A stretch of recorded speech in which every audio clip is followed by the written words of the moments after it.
Ala, naglalagay ng lipstick ang bata, oh. Ah, hindi yan lipstick. Ano yan, lipstick? Daddy, my sister. Ah, ano yan? Yung lip balm. Mommy, Hello. buy me a dress. Oh, I will buy you. I will buy you too. Two? Yeah. Two? Yes. Gusto talaga niya mag-makeup ang bata. Uy. Tingnan niyo si Ellie, oh. Ang sarap ng tulog. Kanina pa yan tulog. Ayan, nagising na. Pagod. Si kuya at ate, ayan, oh. Mga pagod din yan. Dahil sa sa school. Salo mga kamamshi. Tingnan niyo, wala. Ayan na, gising na ang aming boss. Wala. Seryoso, oh.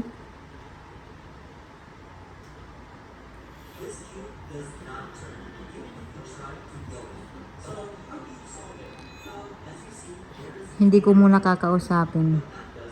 Magagalit yan.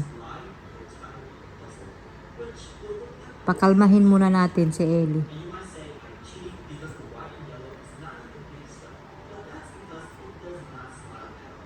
Seryoso.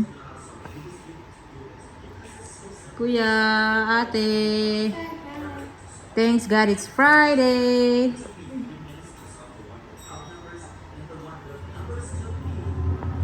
Binigyan ko siya ng tubig.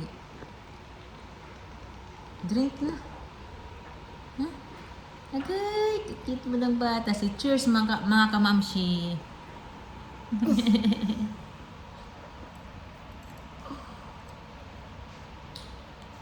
Hindi kami naka-aircon. Wait, like this.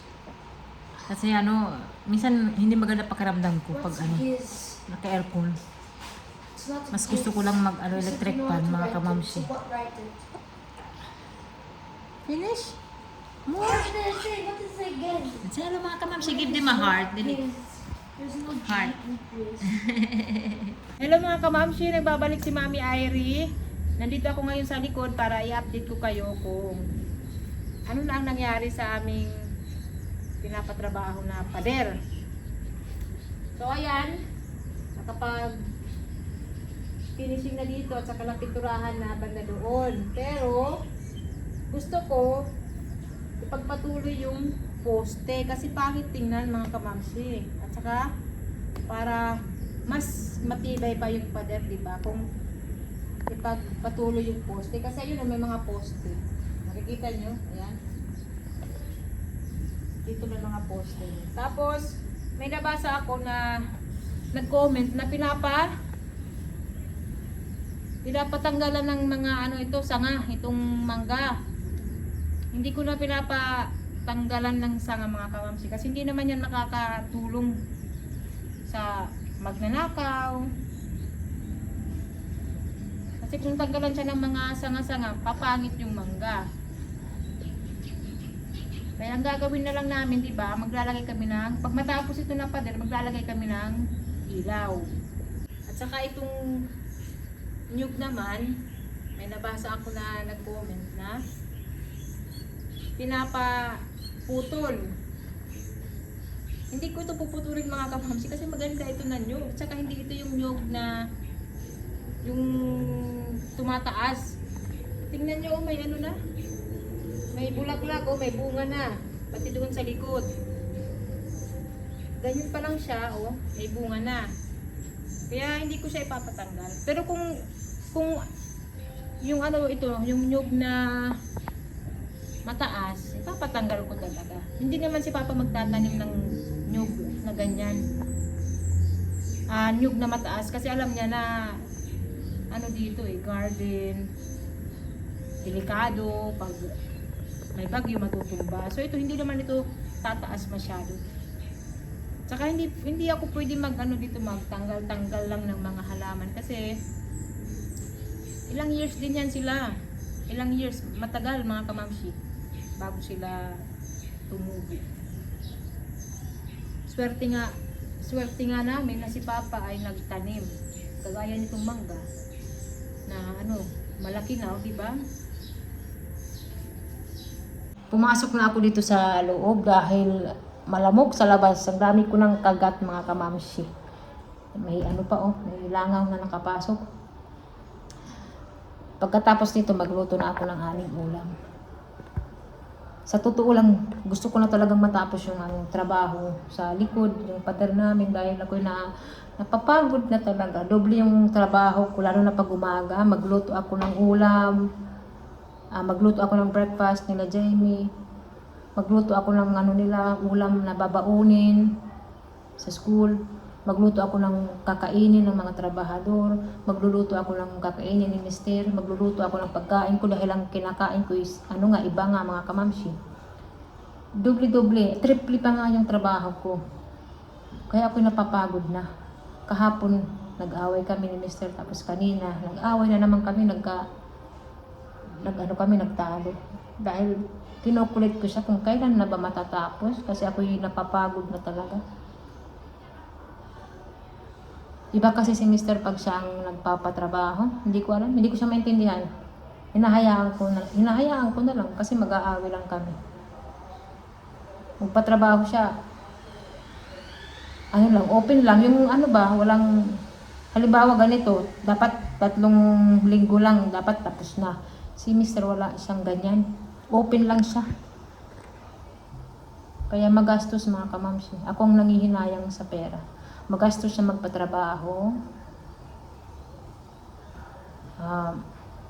Hindi niya alam kung ano magpatrabaho. Ako, kahit ganito kahit pa lang ako, 30 plus, alam ko yung mga ganyan. Alam ko na yan, na mga magpapagawa. Ako nga nag-umpisa ng bahay na ito minsan si Mister hindi siya nag-aano sa akin ba.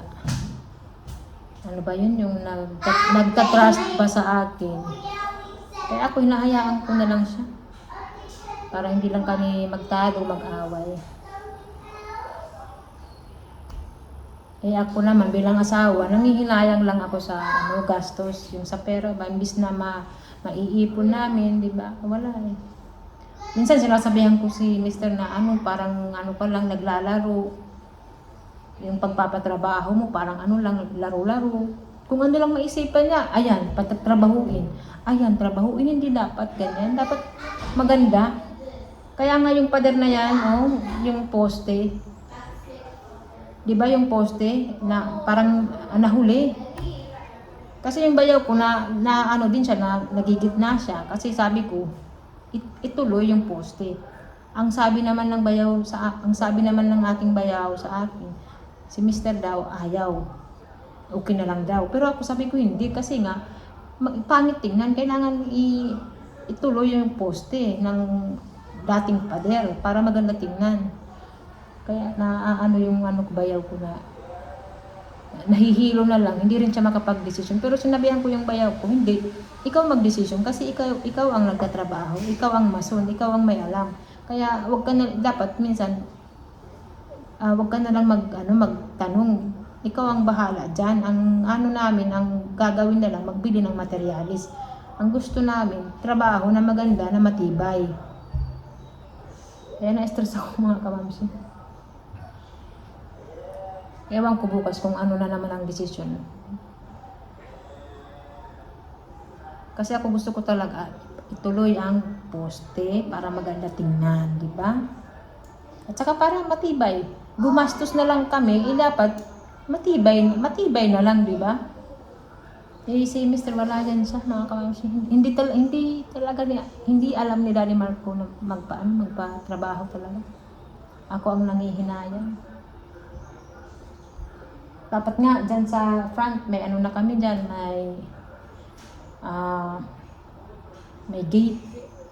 Ayaw pa palagyan ni Mister. Dapat yung pader na yan, nung nagpapatrabaho kami ng bahay, dapat mataas na yan. Siya ang kumontra sa akin. Siya ang nagsabi na wag na pataasan.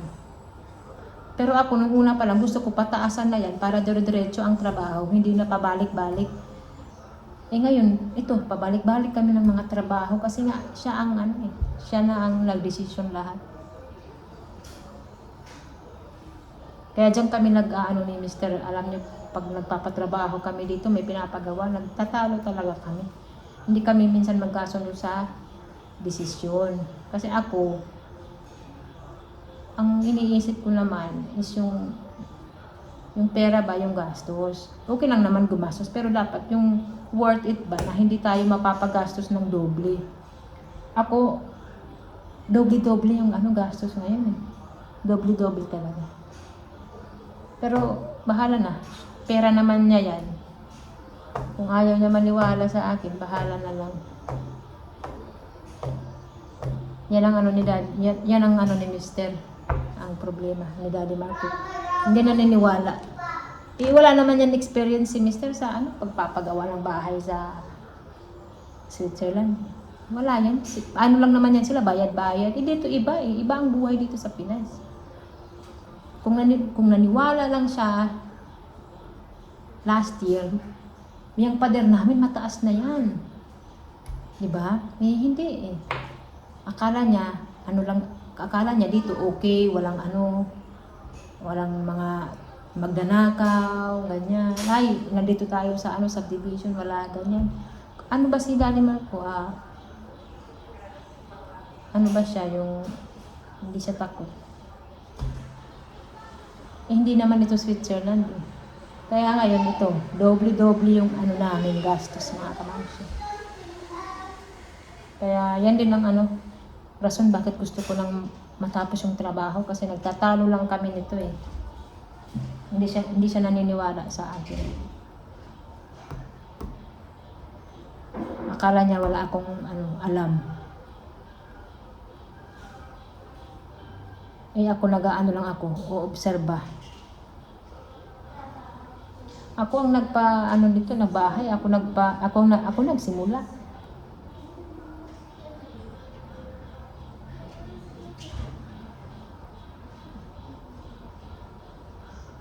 Mas may edad lang siya sa akin, pero ako, may alam din naman ako kahit papaano. Akala niya kasi wala akong alam, ganyan. So ayan lang mga kamamsi yung chika ko sa inyo. Ako magluluto na ng namin. Ulam. Doble talaga yung namin ngayon, gastos. Ang laki. Wala siyang pakialam sa gastos. Hindi niya iniisip yung mga ganyang bagay ba. Dapat nga diyan sa may namin, itong may sasakyan, dapat may yan eh. May gate, sliding gate. Hindi niya pinalagyan. Okay, sige, okay lang. Pero ako gusto ko dito na sa may front. Wala. Pending. Nakatiwang lang. Paulit-ulit na naman na trabaho. So, ayan mga kamamsi. Maraming salamat and see you sa next video. Bye-bye!